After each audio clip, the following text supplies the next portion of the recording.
या तो मुश्ताक भाई हमारे साथ मौजूद है, उन्हें वेलकम करते हैं। मुश्ताक भाई, thank you for joining us.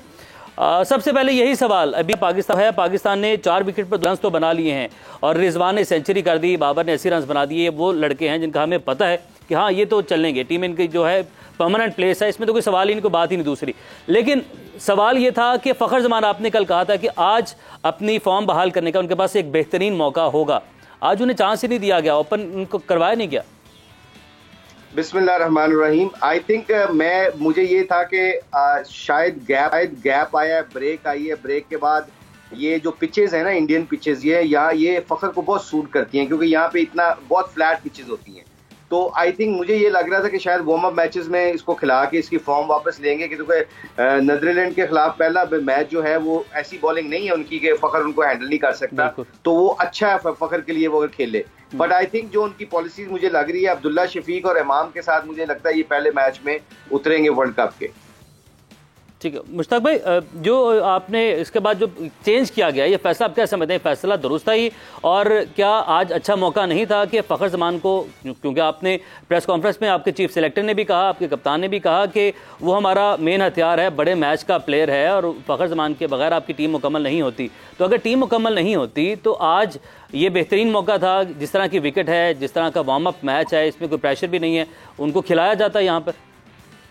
I think यही जो हम बार बार एशिया कप के में अंदर भी यही कह रहे थे कि कई दफा आप अपने मेन प्लेयर को ड्रॉप भी कर देते हो ना, बिठा देते हो, जिसको कहते हैं हम रेस्ट कहते हैं। रेस्ट करके आप अब्दुल्ला शफी को भी खिला देते, इमाम को आप रेस्ट देते, क्योंकि इमाम बहुत कंसिस्टेंटली परफॉर्मेंस कर रहा है। तो इमाम को अगर रेस्ट भी दे दे तो इमाम के कॉन्फिडेंस में फर्क नहीं पड़ना था। मगर क्योंकि आप कंटिन्यू हर बंदे को मैच खिला रहे हो तो आपको फिर आपकी स्ट्रेंथ का नहीं पता चलता। तो आई थिंक यहाँ पे फ़खर जमान को यहाँ पे फ़खर जमान को यहाँ पे खिलाना चाहिए। और यहाँ पे इन पिचों के ऊपर जैसे ही वो खेलेंगे और इनका कॉन्फिडेंस बिल्ट अप होगा, जैसे हमें सबको पता है कि वो ही इज एक्स फैक्टर, और एक्स फैक्टर जो लोग होते हैं वो फिर मैच अकेले जिता देते हैं, तो उसका खेलना बहुत जरूरी है। तो एक्स फैक्टर जो आज मुश्ताक भी हमने मिस किया है, इस हवाले से आप क्या समझते हैं? कप्तान थोड़े से अभी भी कंफ्यूज हैं, क्योंकि एशिया कप में हम लोगों ने देखा कप्तान के ऊपर सवाल उठ रहे थे, बातें हो रही थी। अभी इट्स टू अर्ली, हम कोई ऐसे सवाल या तनकीद की तरफ नहीं जा रहे, बट स्टिल बाबर आजम कुछ कप्तानी के हवाले से कुछ परेशानी का शिकार दिखाई दे रहे हैं, वो ऐसे फैसले नहीं कर पा रहे, प्रेशर है उनके ऊपर, ये फिर मामला है क्या? I don't think so उसके ऊपर प्रेशर है, क्योंकि वो इतना मेन प्लेयर है। पाकिस्तान से परफॉर्मेंस कंसिस्टेंटली जितनी उसने की है किसी ने भी नहीं की। ये नहीं बात कप्तानी का, मेरा ख्याल ये यहाँ पे मैनेजमेंट का बहुत रोल होता है कि वो बाबर को कई दफा कप्तान के माइंडसेट में पता नहीं कितनी 100 चीजें चल रही होती हैं। तो इसलिए जो आपका ड्रेस रूम होता है, जिसमें हम कहते हैं, जिस तरह हमारे कोचेज हैं और हमारे जो हेड कोच है या आपका डायरेक्टर ऑफ क्रिकेट है, जो वो बैठ के बाबर को कहे कि जी ठीक है हम इमाम को रेस्ट कराते हैं, क्योंकि इमाम की फॉर्म तो बहुत तगड़ी लगी हुई है अल्लाह के फजल से, तो क्यों ना हम फ़खर को खिलाएं। इसके लिए ऊपर आपको सबको एक सेम पेज पे आना हो और इसके लिए चांस लेना। जैसे अभी इंडिया ने लिया, इंडिया ने 2 मैच अपने यंगस्टर्स के साथ खेल के जीत लिए हैं, और फिर दोनों जब विराट कोहली और रोहित शर्मा आए हैं तो वो मैच भी हार गए, मगर वो वर्ल्ड कप की तैयारी कर रहे हैं। तो हमें भी वर्ल्ड कप की तैयारी के लिए फ़खर का 1-2 मैच खेलना टूर्नामेंट शुरू होने से पहले बहुत जरूरी होगा। अगर वो पहले मैच में ही डालेंगे और खुदा ना खास्ता क्रिकेट है, अगर वो नहीं चलता तो फिर पाकिस्तान को नहीं पता चलना कि कहां पे जाना है, किस कॉम्बिनेशन के साथ। मुश्ताक भाई, ये कहीं ये इशारा तो नहीं है कि मतलब अब ये वाज़ेह हो गया कि शायद फ़खर जमान मैच ना खेलें, पहला मैच ना खेलें?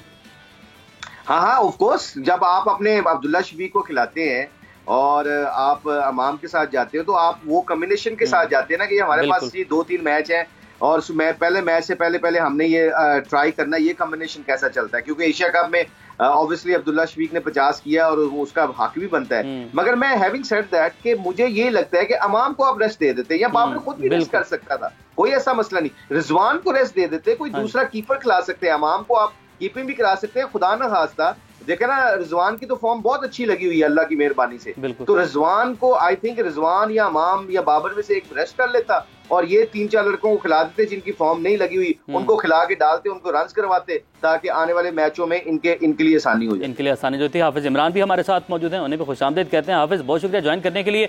अच्छा हाफिज, हमारा जो अगला वार्म अप मैच है वो है अगेंस्ट ऑस्ट्रेलिया, और उस मैच में आप देख रहे हैं कि क्या इसी तरीके के माइंडसेट से हम जाएंगे? और बात हो रही है हमारी ओपनिंग के हवाले से, अगर हम ऑन पेपर बात करें ना, तो हमारे पास हम काउंट करें तो ओपनर्स एक लातादाद, एक बड़ा नंबर है जो कि ओपनर्स हमारे पास यहाँ पर इस वक्त टीम में मौजूद हैं। शान मसूद अभी टीम से बाहर हैं, हारिस के हवाले से कहा जाता है इनको भी ओपन करवा दी जाए, इमाम हैं, अब्दुल्ला हैं, फ़खर हैं, लेकिन हम स्ट्रगल भी ओपनिंग में ही कर रहे हैं। इसकी क्या वजह है और इसका हल हमें इस वार्म अप मैच में तलाश करना था, आज हमने क्या ये मौका मिस कर दिया? देखिए, इसकी वजह तो कोई भी नहीं है, सिर्फ एक ही वजह है कि फ़खर आउट ऑफ फॉर्म है, इसके अलावा तो कोई दूसरी वजह नहीं है। और फ़खर जमान की फॉर्म ही पाकिस्तान की ओपनिंग जोड़ी के लिए सबसे बड़ा मसला है, और पाकिस्तान की ड्रेसिंग रूम में और पाकिस्तान की मैनेजमेंट में, प्लेयर्स में अगर इसी हवाले से कोई भी परेशानी पाई जाती है तो फिर सिर्फ और सिर्फ फ़खर की फॉर्म है।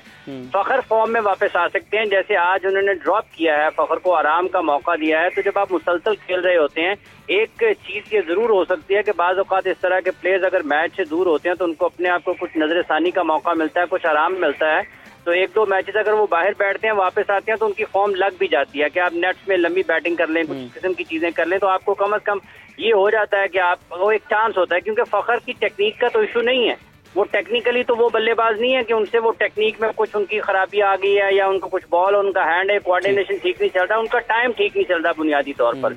तो वो अगर बाहर बैठेंगे एक दो मैच और फिर वापस आएंगे तो पाकिस्तान को उनसे अच्छी उम्मीदें रखनी चाहिए। लेकिन उसके साथ साथ अगर फ़खर जैसे आउट हो रहे थे तो अब्दुल्ला शफीक भी वैसे ही आउट हुए हैं आज। उन्होंने भी जो शॉट खेला है, जिस तरीके से उन्होंने अपना विकेट थ्रो किया है, मतलब वो पहले से प्लान शॉट के साथ निकल गए बॉलर की गेंद को एक्स्ट्रा कवर खेलने के लिए। तो मसला सिर्फ ये वो कि आप कह रहे हैं कि पाकिस्तान के पास काफी सारे ओपनर्स मौजूद हैं, लेकिन वनडे क्रिकेट में पाकिस्तान की ये तीन ओपनर्स हैं जिनमें इमाम हैं, फ़खर हैं और उनके साथ अब्दुल्ला शफीक हैं।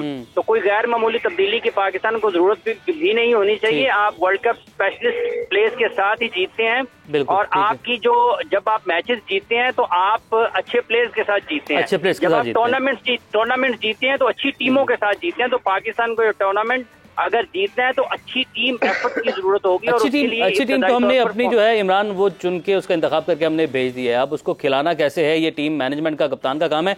मुश्ताक भाई, जिस तरह की अभी इमरान ने भी जिक्र किया अब्दुल्ला शफीक की विकेट का, और अगर हम इस विकेट का एनालिसिस करें, इस विकेट को देखें, तो क्या आप इस शॉट के ऊपर कमेंट करना चाहेंगे? क्योंकि तकरीबन हम ये कह सकते हैं, अगर हम सादा अल्फाज में इसको कहें कि नॉन क्रिकेटिंग टर्म में हम बात करें, आधी विकेट तक वो पहुंच गए थे अब्दुल्ला शफीक, और ये वो हम बात कर सकते हैं कि आपको ये जो कम एक्सपीरियंस है ये कहीं ना कहीं वर्ल्ड कप जैसे इवेंट्स में नुकसान पहुंचा सकता है।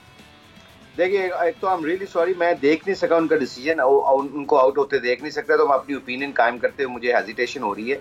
बाकी रही जो पिचें हैं इंडिया की, और जिस तरह हाफिज इमरान साहब ने बात की है, बिल्कुल बिल्कुल जेन्युइन बात की है कि आपका जो फ़खर है, Fakhar is like confidence kind of player है। उसका जो कॉन्फिडेंस है ना, अगर वो जब फ़खर को कॉन्फिडेंस आ जाता है ना, तो वो किसी भी बॉलिंग को लूट सकता है। बिल्कुल। आई थिंक फ़खर का सबसे इंपॉर्टेंट चीज जो मुझे लगती है, इट्स अ फाइन बैलेंस, जिसे हम कहते हैं ना, फाइन बैलेंस। क्या उसको रेस्ट चाहिए? अभी एशिया कप के बाद आके उसको 8-10 जिसका गैप मिला है, अब इंडियन पिचों के ऊपर अगर अब्दुल्ला शफीक रन कर देता है और अमाम कर देता है, then you don't play Fakhar.